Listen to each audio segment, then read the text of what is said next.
Hi, and welcome to Creepy Crime Story, where the darkest truths aren't imagined. They're real. She never missed formation, not once.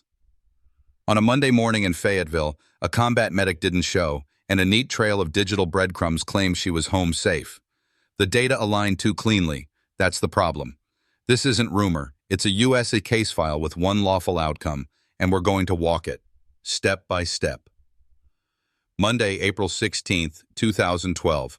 Fort Bragg initiates a welfare check when PFC/SPC, Kelly Marie Bordeaux, 23, fails to report. She is assigned to medical support, lives off post, and is expected on time. Command verifies leave status, duty rosters, and recent contacts. Nothing explains the absence. Fayetteville police are notified. A missing person investigation opens in parallel.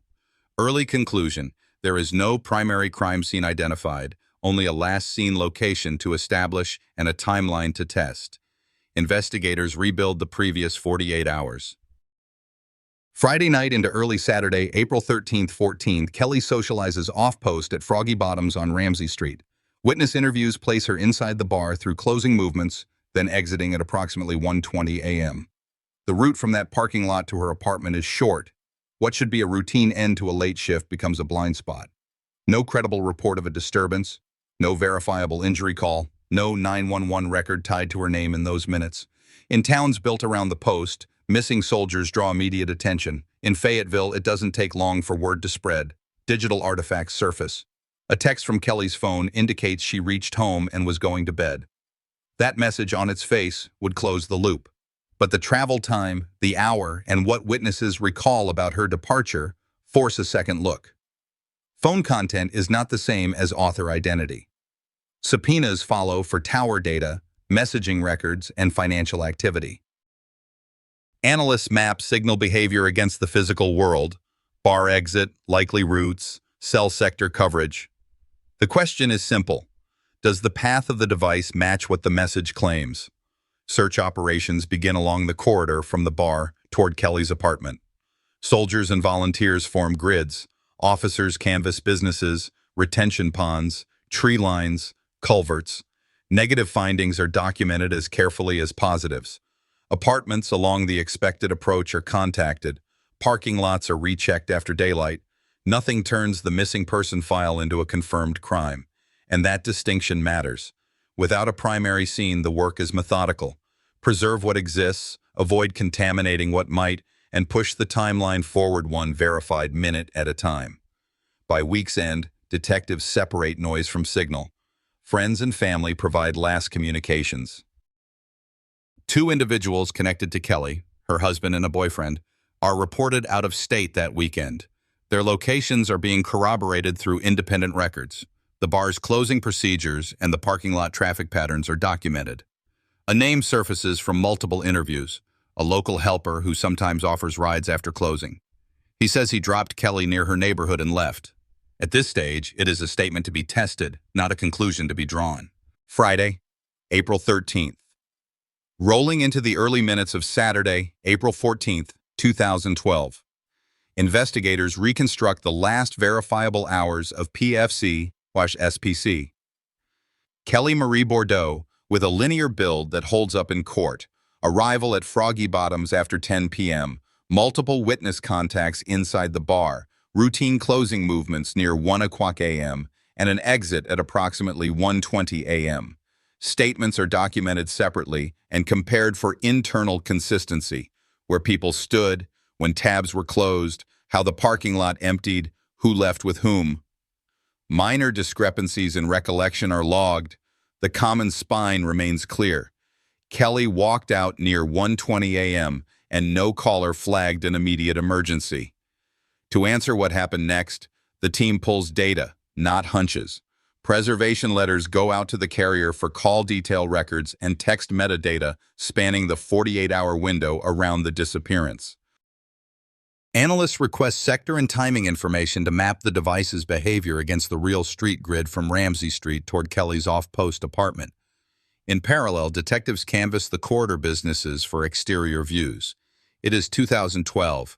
Coverage is limited and angles are narrow. The footage reviewed does not produce a definitive shot of Kelly beyond the exit time already fixed by witnesses. That narrows the problem. The device and the timeline must either agree or one is misleading.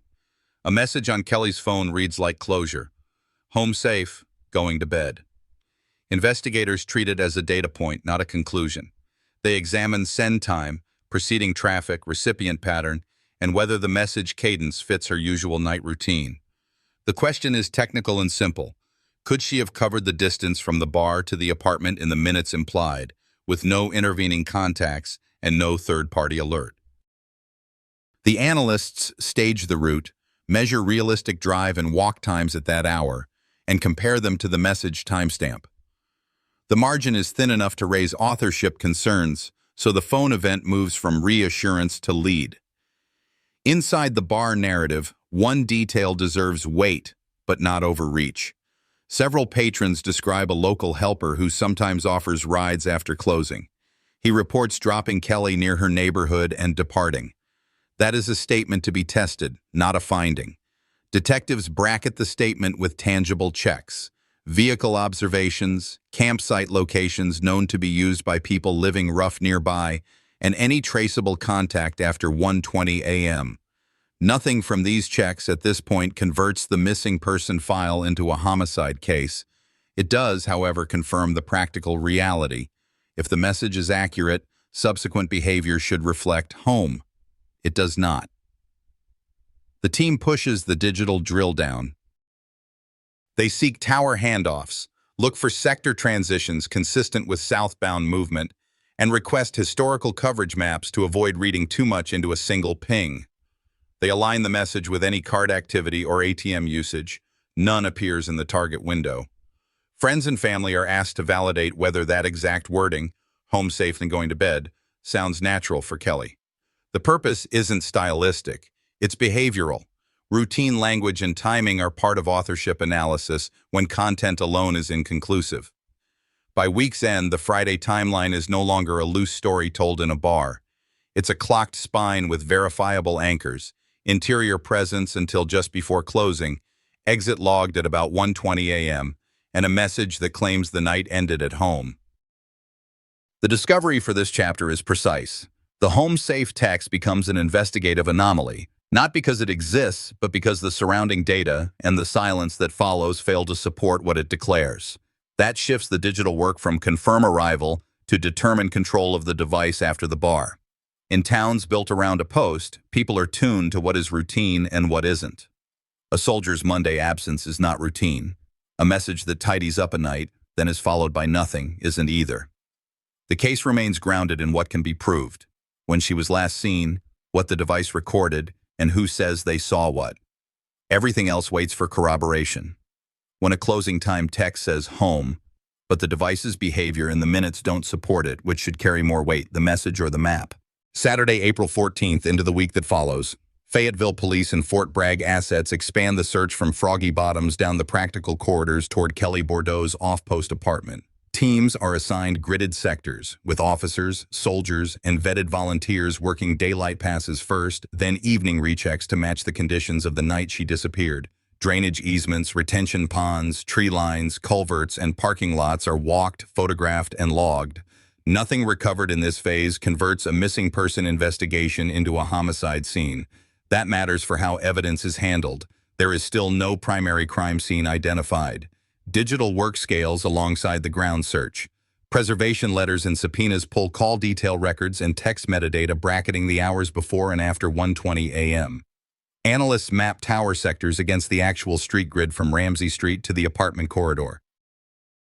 Post-message behavior is unusually quiet. No further verified communications from Kelly's device, and no financial transactions attributable to her after the home safe going to bed text. The absence isn't proof of a specific act, but it is a measurable pattern.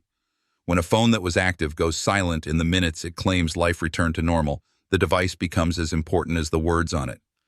Investigators then remove background noise. Two people closest to Kelly who were out of state that weekend, the husband and a boyfriend, are tested against independent records.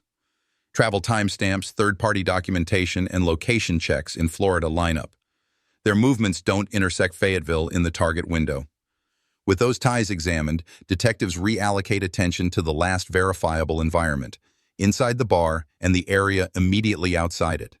Re-interviews tighten the exit frame. Patrons and staff are asked the same questions in different order to catch memory drift.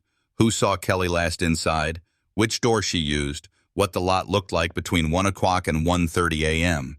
Whether anyone noted unusual behavior. The common spine holds. Kelly leaves around 1:20 a.m. A recurring detail surfaces but is kept in its proper place. A local helper is known to offer rides after closing. He says he dropped Kelly near her neighborhood and drove off. That is a statement to be tested, not a finding. The value of the statement is in what it forces investigators to check: vehicle availability, practical drop-off points, and whether any camera angles on the corridor might have captured a vehicle type or direction of travel. Teams canvassed known informal camping spots and wooded pockets near Ramsey Street, areas people without stable housing have used. The purpose is straightforward: locate any discarded item that could be traced back to Kelly or any trace consistent with a struggle. And nothing with probative value turns up in this sweep. Negative results are entered with the same precision as positives. Every ruled-out patch compresses the problem. The Friday night map is then set against the device timeline again. Travel time tests at the same hour show that bar exit to apartment is short by car and plausible by foot under normal conditions. But when the message claims arrival and routine bedtime, and the post-message world shows no more activity, the discrepancy grows. The working question isn't, did she go home? It is, who controlled the device after 1:20 a.m., and where was that person when the message went out? That reframes the text from reassurance to a lead requiring authorship analysis. In the background, officers document everyday details that can corrupt or clarify later findings: overnight trash pickup schedules, street sweeper runs, weekend construction detours, and lighting outages along the corridor. Those small variables explain why a trace can disappear without ever proving what happened. It also means that when a recoverable item does surface later, there's a record against which to measure whether it could realistically have survived in place. The human layer isn't ignored.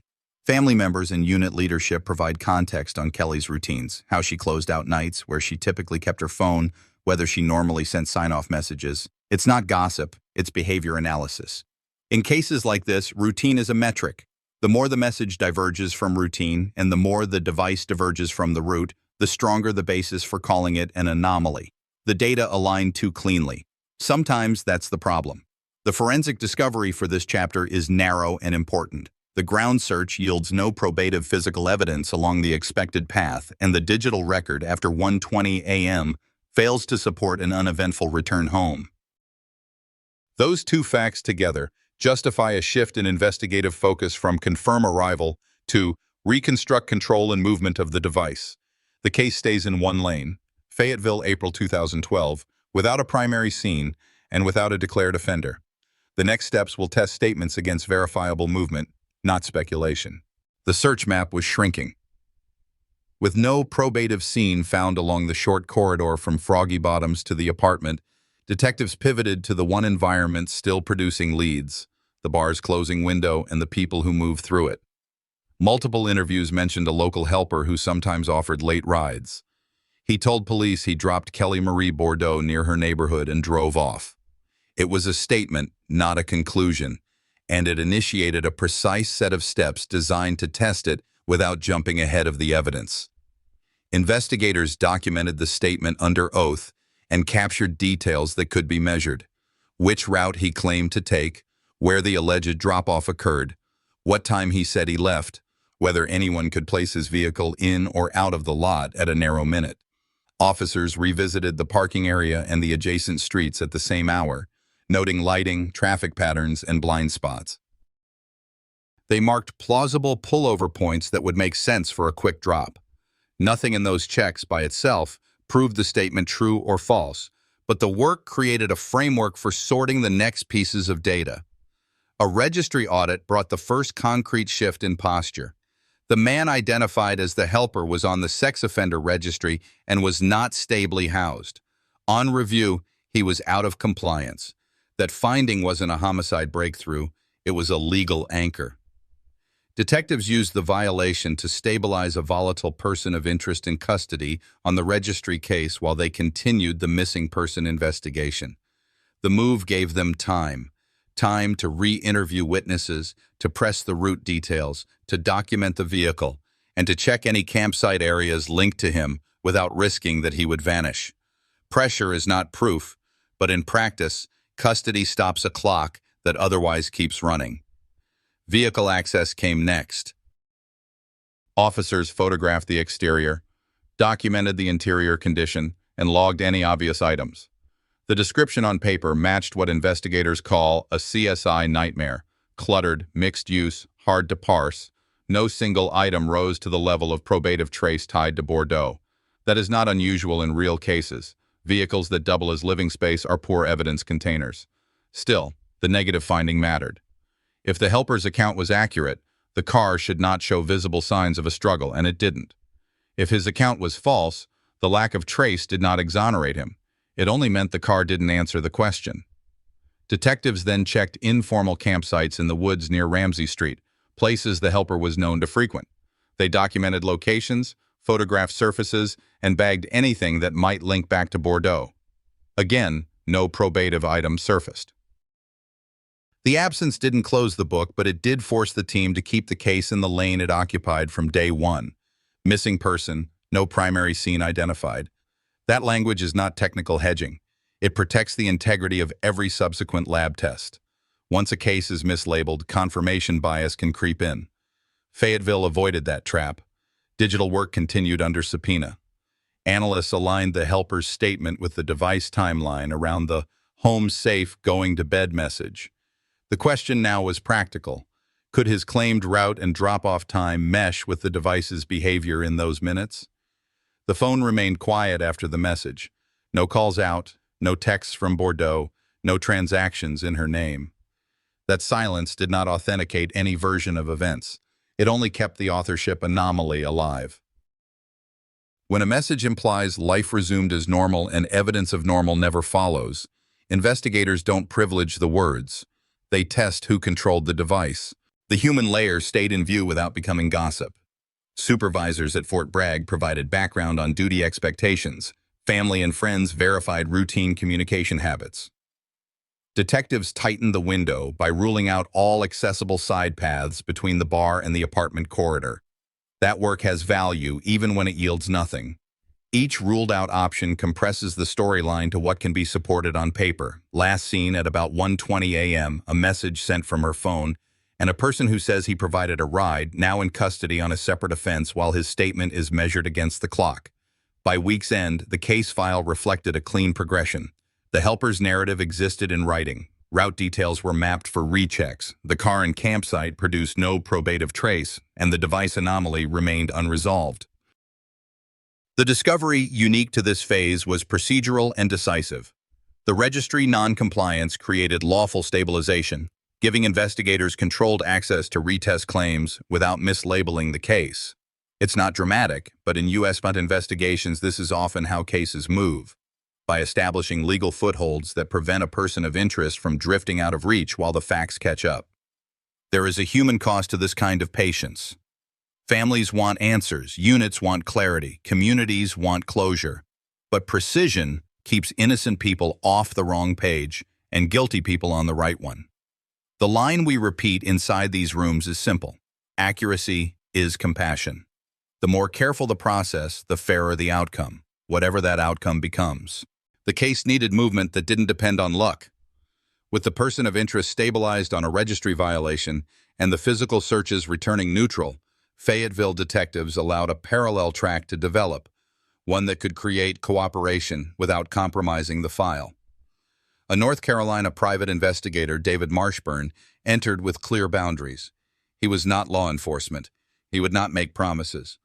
He would document every exchange and keep police informed when anything actionable appeared. Families sometimes find this approach hard to watch. Investigators know it can be the difference between waiting and finding. Marshburn's starting point wasn't accusation, it was access. He learned the case chronology the same way you have. Last seen near 1:20 a.m. A message from Kelly Marie Bordeaux's phone claiming she was home, Extended silence after that. He asked for permission to record and did so, establishing a clean record of dates, times, and words. He built rapport through routine contact, short calls that didn't push, meetups that focused on ordinary details, routes, landmarks, the feel of closing time. The aim was simple and disciplined: convert a broad story into small, verifiable pieces and test each one against the clock. He worked in concert with detectives. Before any meeting, police prepped maps and timing sheets. If a route was mentioned, they would be ready to run it. If a new location came up, they could freeze it fast with a warrant and protect chain of custody.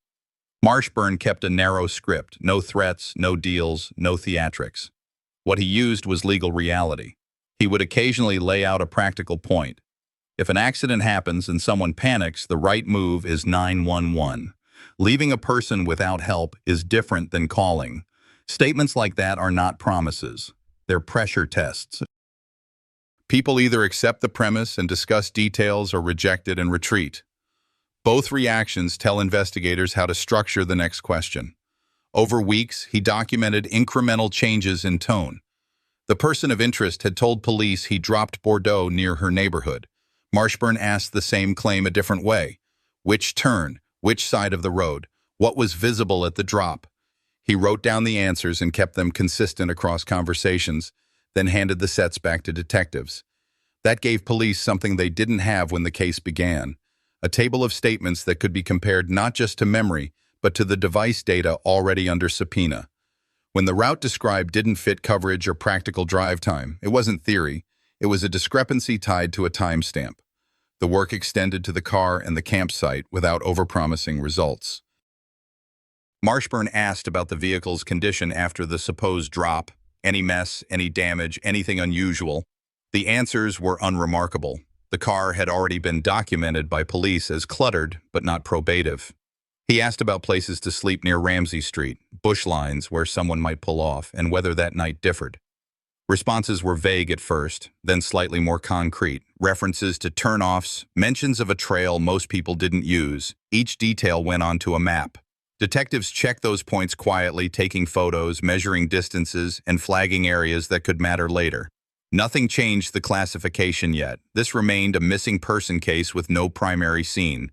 But the map was starting to show the edges of a plan. With rapport came longer stretches of conversation. Marshburn steered away from arguments and toward detail. He would re-ask a time, ask a route in reverse, then anchor a memory to a physical marker: an overpass, a billboard, a break in the tree line. He avoided inserting facts he couldn't verify, because the first time you give someone a detail, you lose it as a test. Instead, he held silence when the person of interest floated a scenario. If the story expanded, that was its own signal. Investigators later compared those expansions to the earlier sworn statement and logged the drift. Drift isn't guilt, but it's a reason to push for coordinates. There's an ethics line in these operations. Private investigators can use social pressure in ways police cannot, but the collaboration cannot become a proxy arrest or a bluff about legal outcomes. Here, the guardrails held. Marshburn's notes show repeated reminders that he could not grant deals. He framed choices in terms of what could be verified: location, time, direction of travel. He emphasized that evidence, not opinions, would determine what prosecutors could or could not argue. That's not theater. It's the same gravity you hear in a courtroom when a judge recites rights and consequences. Accuracy keeps people honest, including the investigator. As weeks turned to months, the tone shifted from sterile denials to conditional statements. The person of interest began to talk in contingencies: if something happened, if someone got hurt, if panic set in. He started to use geographic language: a turn off a known road, a stretch of trees with a landmark only locals note. Marshburn didn't celebrate the change. He wrote it down. He alerted detectives that the posture was different and asked them to be ready. That readiness had a checklist: sworn search warrant templates on standby, evidence technicians on call, medical examiner coordination if a recovery was offered, and transport protocols for any remains. No one wanted to be unprepared if a location finally came. Meanwhile, the digital side stayed active. Police analysts overlaid the new verbal details with the device records they already held. They weren't looking for a neat confession. They were looking for an intersection, Somewhere a described turn or timing matched what the phone could have done. A pattern emerged. Plausible movement west and north of where most volunteers had searched, into areas with less foot traffic and more tree cover. Detectives did not declare a zone. They waited for a directional commitment from the person talking. When he began to describe how someone could approach a certain area without being seen by passing cars, police circled those places on their maps and held them. What Marshburn delivered at the end of this phase wasn't a solved case. It was a bridge. He had kept conversations going long enough to move a person of interest from a fixed narrative to a flexible one. He had captured contradictions that police could measure, and he had primed the table for the one step that actually changes a missing person investigation, a lead to a location. If the next conversation produced coordinates, the legal and forensic teams were ready to move within minutes, not days. That's how you prevent another lost year in a case that already carried too many. A word about patience. To outsiders, this can look like stalling. To families, it can feel like a second loss. But the discipline here, recording, verifying, resisting the urge to fill gaps with imagination, is the difference between a headline and a conviction. In towns like Fayetteville, people know the cost of error. The work you don't see is often the most important work done. 2 years after the disappearance, the map finally produced a place. In mid-May 2014, after weeks of measured rapport and documented inconsistencies, the person of interest agreed to direct the private investigator to a specific tract on the edge of Fayetteville. Detectives were notified before any movement. Warrants were on standby, evidence techs were staged, and transport protocols were briefed. When the team moved, it was controlled, a short convoy west and north from Ramsey Street, then off the paved road near the I-295 corridor into woods off River Road.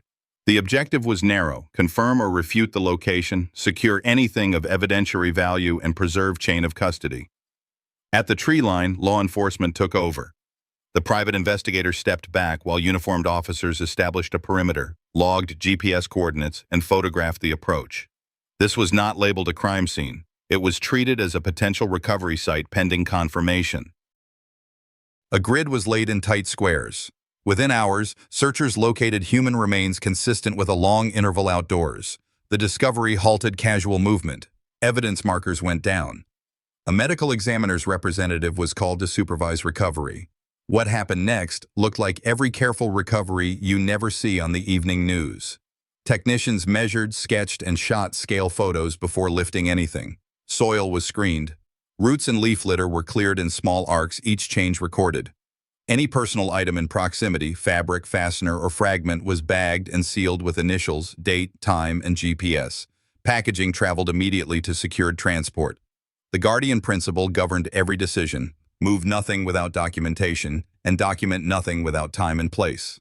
Only when the site was stable did officers widen the grid to look for secondary deposits, drag marks, tool impressions, or a separate discard area. None of those findings were announced at the scene. In complex recoveries, public statements wait for lab work. What could be said, and was said inside the tape, was simple.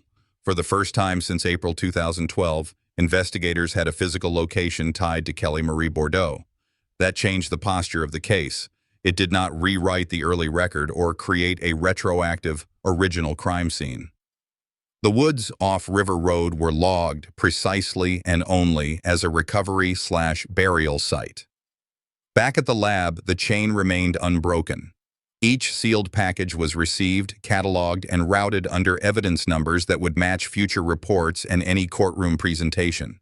Identification of the remains proceeded under the medical examiner's authority. Detectives didn't speculate in the hallway, and they didn't brief theories to the family. They passed verified updates and kept working. The device data from 2012 was pulled again and overlaid with the new coordinates. The fit mattered. A location you can walk to on a map is more than a story. It's a place you can stand and measure. There's a human truth here worth stating once and leaving alone. Recovery isn't closure, but it is an answer. Families understand the difference. So do investigators. The job now was to pair a site with a sequence. That requires forensics, not guesswork. Back at the lab, the recovery from River Road moved from scene control to science. Under the medical examiner's authority, the remains were identified as Kelly Marie Bordeaux. The skeletal survey documented blunt force trauma to the head, consistent with multiple impacts. No public release speculated about a specific weapon. None was necessary for the legal posture. What mattered was the pattern, force, repetition, lethality, and the fact that it aligned with a violent assault rather than a fall or environmental damage. Evidence numbers from the woods were logged into the chain the same day. Any item with potential probative value, fabric fragments, fasteners, soil samples, was sealed and routed for testing. Analysts overlaid the GPS coordinates of the recovery site with the 2012 device records already preserved under subpoena.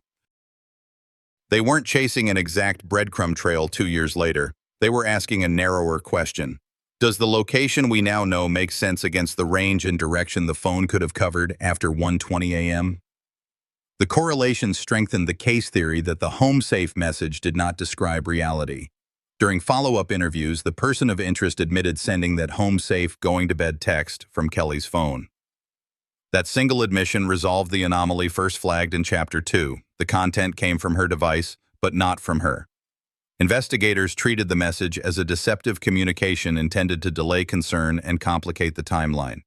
With that, the map, the minutes, and the phone finally spoke the same language. Prosecutors then outlined what they intended to prove, careful to mark it as allegation, not established fact. According to charging documents and warrants, the sequence began with a confrontation near the bar's parking area shortly after closing. Kelly was rendered unconscious and transported to a campsite area behind the bar, where additional blows were inflicted, causing death. Her body was later taken to the wooded tract off River Road I-295 and buried. That route, parking area to campsite to burial, fit the known geography and the later recovery but remained, in pleadings, an allegation to be tested by evidence and admissions. Detectives crosswalked those allegations with what they could prove without speculation. Last seen at approximately 1:20 a.m., deceptive text authored by someone else using Kelly's phone, no verified activity by Kelly after that hour, recovery of her remains in May 2014 in a defined location, medical examiner's finding of fatal blunt force head trauma. Each point supported the next without demanding more than the file could bear. Inside the room, the rule didn't change. No theory outruns the test. It's worth a note on language. The wooded tract is recorded precisely as a recovery burial site. It is not retroactively called the original crime scene. The alleged locus of lethal injury, parking area to campsite, belongs to the prosecutor's narrative and to the defendant's own statements as they evolved under scrutiny. When you hear that distinction kept clean, you're hearing investigators protecting the integrity of the case from charge to plea. By mid-2015, the file was trial-ready. The record was lean and strong, last seen leaving the bar around 1:20 a.m., a deceptive home-safe text authored by someone else on her phone, and the 2014 recovery that put geography behind the timeline. Prosecutors in Cumberland County filed first-degree murder and first-degree kidnapping. Defense counsel reviewed the state's evidence and the defendant's statements. On August 7, 2015, in open court, Nicholas Michael Holbert pled guilty to both counts. The judge imposed life without the possibility of parole. No jury selection, no alternate verdicts. One lawful ending, entered on the record. The plea mattered for more than efficiency. It fixed accountability without risking retrial drama or narrative confusion. It accepted the medical examiner's determination of blunt force head trauma as the fatal mechanism and acknowledged the deception that delayed the first critical hours. It also reinforced something essential to every military community that lives next to a post. When a soldier vanishes, process, not rumor, delivers answers. Fort Bragg's leadership and Fayetteville detectives stayed inside the lines, built a case on verifiable points, and kept their language precise. The wooded tract is a recovery/burial site. The alleged sequence leading there was charged and answered by plea, not abstracted into speculation. That discipline protects the truth and the victim. There is a human dimension that does not appear in evidence logs, but is still part of the record. Kelly Marie Bordeaux was 23, a combat medic trained to stabilize others. Her family waded through a gap most people cannot imagine. 2012 to 2014 without a place. 2014 to 2015 without a sentence. The plea did not heal that gap, but it stopped it from widening. It spared them a contested trial and years of appeals. It also honored the work that finally aligned the phone, the map, and the ground.